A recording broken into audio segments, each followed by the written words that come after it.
Hey Evergreen, Dr. T here. How we doing? How we doing? How we doing? Hopefully the first few weeks of school have started well for you.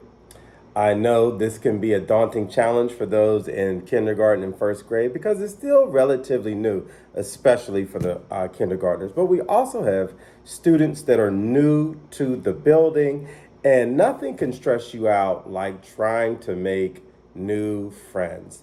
I can remember when I was in elementary and even middle school, and you're trying to decide where to sit on the bus, where to sit at for lunchtime, who to play with during recess, when a teacher assigns group work and everyone says, I want to be friends with or I want to be partners with. That can be stressful times for you. So I wanted to take a little time about this book. It's called Fun with Friends. And this is just a little reading I wanted to share with the building. I'm going to be coming into your classrooms talking about this, but we're going to read this book together. So let's talk about fun with friends. Now, I think it's an important message because everyone is not going to be friends with everyone, and that is okay. What we're not going to do here at Evergreen is be mean to one another simply because we're not friends. It is okay to be in a classroom and maybe you don't see eye to eye or maybe you don't like to do the same things. There's nothing wrong with that. What we're not going to do is make people feel less than, different, or like an other just because they want to do something different or because you want to do something different. No problem with that whatsoever. But we will not highlight those differences and make people feel less than because of wanting to do something different. So, fun with friends. I'm going to ask you some questions as we go through this book. The book starts off with, Hi, I'm Vanessa. These are my friends, Carlos and Kim. Pretty straightforward. Now, let me ask you a question. How do you feel about making new friends? Does it stress you out? Do you look forward to meeting new people? I know for me, I'm pretty chatty. I got something to say about pretty much everything. So meeting new people never really bothered me. But I know for some people, it can make them feel anxious. It can make them feel nervous. It can make them not want to come to school, not go to certain classes. So you need to think about that when you're going into new class arrangements, how everyone may feel. But how does it make you feel at the beginning of a new school year or a new class? Or say for our fourth graders, next year, they're going to a new building. They're going from being the big kids in the school to the youngest ones in the school. And because there's some construction going on, the last 2 years, our fifth graders have been in the buildings with eighth graders. That's quite a leap. That can create a lot of different feelings. How did it make you feel to come back to this school year? Were you nervous? Were you anxious? Were you fearful? Did you have some anxiety the first few days right before school started? Did you not want to come? Or were you that person who was thinking, can't wait to get back to school, can't wait to see my teachers, I enjoy Evergreen, I like everything new that it has to offer? But you got to ask yourselves as we move forward in the book, how does making new friends make you feel? So would you put a happy face here? Would you put a nervous face here? Would you put an angry face here? How does making new friends make you feel? The next page, I haven't always had friends. I used to sit alone and watch other kids have fun. Now, this page speaks to me because you guys all know where my office is. Unless you're in kindergarten, you may not quite know. But I can see recess and extra free time. And I do notice some people automatically go to certain areas, automatically go to certain friends and play certain games, and they give it no thought. But for some kids, recess and free time can be stressful. They don't know where to play, or they may not feel they can play well at some of the certain games out there. So they kind of sit on the sidelines like this. And those are the students I tend to notice most when I'm watching recess. How do they go about making friends? Because it is very stressful. I used to fight a lot. I had a lot of enemies and no friends. Now look at this picture, Evergreen. Does it look like she's trying to make friends? Look at her eyebrows. Look at her finger. She probably looks like she's being pretty mean, maybe being a bully. You ever see anyone at Evergreen act like this at recess? Unfortunately, I've seen some people act like this in recess. And you know what happens? Students eventually no longer want to play with that person. They actually will avoid you. Are you that person? Do you treat your classmates like this? Do you talk to your classmates like this? Eventually, your classmates will not want to be around you. Are you that person? What is something about you that keeps you from making friends also? If you go home at the end of the day and feel like no one wants to play with me, maybe ask yourself, why? Why? Are you being mean? Are you being short? Are you being bossy? Have you not introduced yourself? Have you not just said, hey guys, can I play? Kim and Carlos didn't have any friends either. Kim spent most of her time alone. Carlos was a new kid in school that other kids made fun of.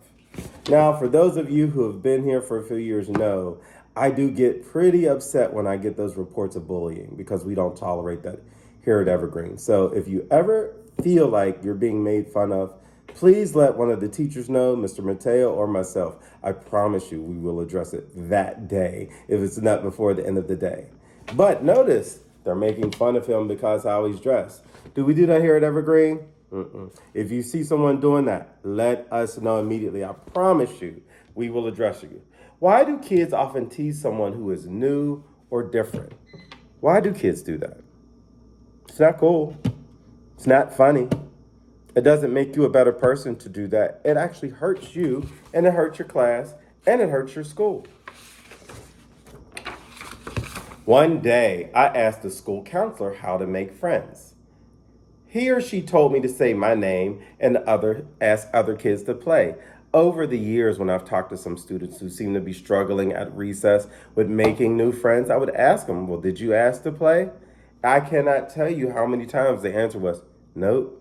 But they were a little nervous. So we talked about getting over that anxiety and just joining in the games. You can do things like this. My name is Dr. Taylor. Can I play with you? I've actually already talked to all the kindergarten classes about what if a student came up to your group and asked you, hey, can I play with you? What would you say? Would you be the mean kid? Would you be the kid that makes a joke? Would you be the kid who makes the new kid feel like they're not welcome? I hope not. You could also say, hi, my name is Dr. Taylor. That is a nice name you have. My name is Dr. Taylor. What is your name? My name is Dr. Taylor. Would you like to play with me? It's as simple as that. You just got to simply ask yourself, are you putting yourself in position to make friends? But then on the other side of it, when a student comes to play with you or asks to play with you, are you mean or are you nice? Do you invite them to play with you or do you push them away and make them feel unwelcome? I hope you don't do the second one. The next day, I asked Kim to play with me and share my toys. Kim said she wanted to be my friend. See how easy that was? But if she was too nervous to go ask her about it, she may never have found out that the other girl was nice to her. You know, ask yourself, give yourself some reasons why you should make friends. I know some students, when I've talked to them over the years, they say, well, I don't want any new friends. I don't want to make friends. I'd rather be by myself. There are absolutely times where we want to be by ourselves. You might be having a bad day, tough day, or just having some thoughts in your head that you want to work through on your own. However, there's 180 plus days in school. Don't you want to play with someone or some of the folks during the school day or during recess? So think about the reasons why it's good to make friends. After that, I met new friends before and after school and in my neighborhood. I always smile when I meet new friends. I think the beautiful thing about Evergreen is because we're a community school, that means we all kind of live in the same neighborhood. A lot of us see each other after school, on the weekends, at some sporting events, and in the summer. The friends you make in school can actually become the friends you have out of school. Kim wanted to make more friends too. She asked Susie to be her friend, but Susie said no. That didn't stop Kim. She found Nikki to play with. I cannot tell you how many times I've had students say, hey, I asked to be friends with such and such, or I asked, could I play with such and such? And they said no. Now, everybody doesn't have to let everyone play with them all the time when they ask. Maybe they were playing basketball and was 3-on-3 and the game had already started. And then I came over too late and said, hey guys, can I play basketball with y'all? And they might have said, not this game, wait till the next game. I've had kids come to me, and I'm sure to your teachers, and say, well, such and such is being mean to me. They won't let me play. You got to kind of tell the whole story. The game had already started when I came over, so the guys told me to wait. I shouldn't be mad about that. I just have to wait my turn. But like this young lady did, that didn't stop her. She went and found someone else who wanted to play with her right then and there. That's what I want you guys to focus on. Don't let one person mess up your whole day. Carlos made new friends by sharing his toy airplanes. It was easy as him pulling out an airplane, and next thing you know, two guys were right there. So sometimes you got to be the person to share, not have others share with you. Now that works both ways. You can't always be the person using other people's toys. You don't want to be that person. But sometimes you got to be the person who gives, and sometimes people are going to give and share with you. You got to do it both ways, Evergreen. Carlos is a good soccer player. That helps him make friends. Kids like to play with him. Now, I watch you guys play, guys and girls, every day. Soccer and kickball. Of course, the people who kick the furthest or catch the best, who can shoot the ball the best, at recess, they tend to be the ones chosen first. That's not new to Evergreen. That's not new to recess. That's kind of the way it goes. But you want to make sure you're not leaving out the person who doesn't kick it the farthest, who doesn't catch it the best, who doesn't shoot it with the most accuracy, because they want to play too.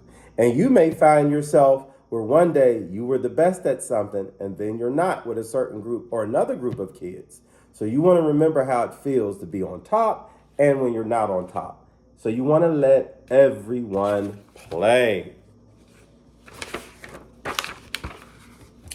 When I was sick in bed, my friends brought videotapes to share with me. Why am I reading that part? Because friends help each other out. You don't want to be a friend who is only a friend because it benefits them or you get something out of it. Sometimes as a friend, you need to be the person who goes and help your other friend. They might be down, they might be sad, they might be angry, they might be having a bad day. That's true friendship, when you can be for them or there for them in those moments. It's fun to call my friends on the phone. Sometimes we argue, but we always make up. It's okay for friends to fight sometimes. This is important because you guys as friends, over time, you're gonna have some disagreements. Disagreements are normal. They actually are healthy because that means everyone is expressing how they feel. But it's important to think about how you express your feelings. If me and my buddy get into an argument on a Friday, should I call up all my other friends on Saturday and say, don't be friends with him when we come back to school? Because that has happened. Things have happened on a Saturday and you've told other people in your school not to be friends with this person. Then they come to school and now this person feels like no one wants to be their friend. That's not cool. That's not the way to go about it. You're going to have disagreements. You're going to sometimes even have arguments. Walk away. Think about, well, what was the other person thinking? Or why did they feel that way? Was it my fault? Could it have been my fault? Did I say something that upset them? Did I do something that upset them? And you might come up with, nope, you were the one who was correct and they were wrong. You got to let them work through those feelings and then you guys can have a conversation and work things out. Or you might realize after thinking about it, you know what? I was the one wrong. You might didn't realize it in that moment. But if you know you are wrong after the fact or after you guys have argued, what should you do, Evergreen? I'll wait for the people who don't know. You should apologize. You should say, I'm sorry. And a sorry is not as easy as just saying, I'm sorry. Say why you're sorry. Explain to them why you're sorry.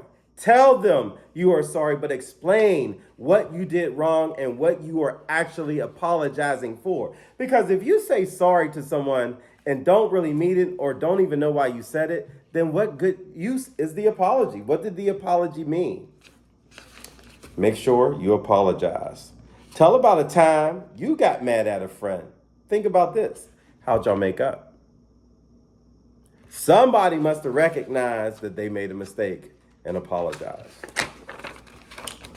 My life is more fun now that I have friends. I always have someone to play with. Be a good friend, but also learning to make friends is very important. What are some fun things you would like to do with a friend? I know me. I love sports. I like playing them. I like watching them. I like talking about them. I like reading about them. I love sports, but I know everyone doesn't love sports like I do. So when I was in school, I had to make sure I had other interests and other things that were interesting to me so I can talk to a wide array of people about a lot of different things. So you want to make sure you don't limit to what you can talk about or limit what you want to play or limit what you want to do. People have a very wide array of interests. You want to be able to do a lot of different things or try a lot of different things. The more things you try and do or discuss or think about or willing to open yourself to, the more friends you'll probably be able to make. Don't be that kid who goes, well, that's stupid. That's dumb. I don't want to do that. That doesn't make any sense. No one wants to play that. If you become that person, you will find you're limiting your opportunities to make friends. My friends are here for me when I need help. I can trust them to keep secrets and share things. I hope we can always stay together. The thing I take the most from what was just said there, when a classmate or a friend tells you something that is personal, that is private, that is really their business, that they were sharing with you as their friend. Soon as they go home or get off the phone or get on the school bus, should you run and tell other people about what your friend told you? Should you text your friends about what your friend told you? Should you run and tell others at the playground what you heard? Should you go to the cafeteria or recess and tell them, guess what such and such told me? Because if you do that, you're not a good friend. You're not a good friend at all. A friend would never do that. So evergreen, you need to recognize when a friend is telling you something that's personal, that's private. Some information you get is not for everybody to know.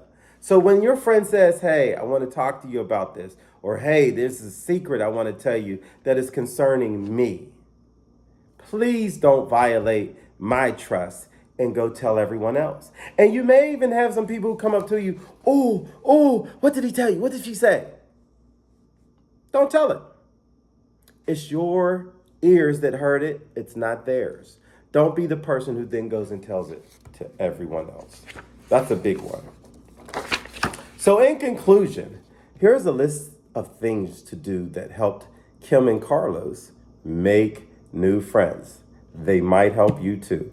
Number 1, go where another kid is doing what you like to do. Finding commonalities. I like sports, so I obviously would go where they were playing sports. But go into that area of recess where you're like, I like to do that. Number 2, smile and tell the other kid your name. That's called introducing. When you're new to a building, you need to introduce yourself. Number 3, say something nice. You'll get more bees with honey than with salt or vinegar. Be nice. It's that easy. If you are known as the mean kid or the angry kid or the kid who calls people's names or the kid who hits, other students will not want to be your friend. Ask the other kid about himself or herself.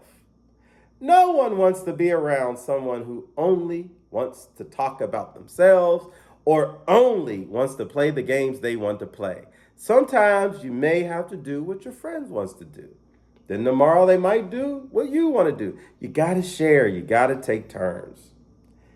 Ask the other kid if you can play with him or her. Sometimes when I look outside and I see people just kind of sitting on the sideline watching everyone play, sometimes you just got to get up and say, hey, can I join in? Can I play? Can I do that with you guys? Sometimes it's just as easy as that. Number 6, ask the other kid to play with you. Sometimes you got to start it off. Sometimes you got to be the person who invites. You don't always have to join in. Sometimes if you see another kid who's maybe off on the sideline doing anything or not doing anything, go to them and be like, hey, do you want to play kickball with me? You want to play jump rope with me? You want to play any of these games out here with me? Be the person to initiate sometimes. That means start.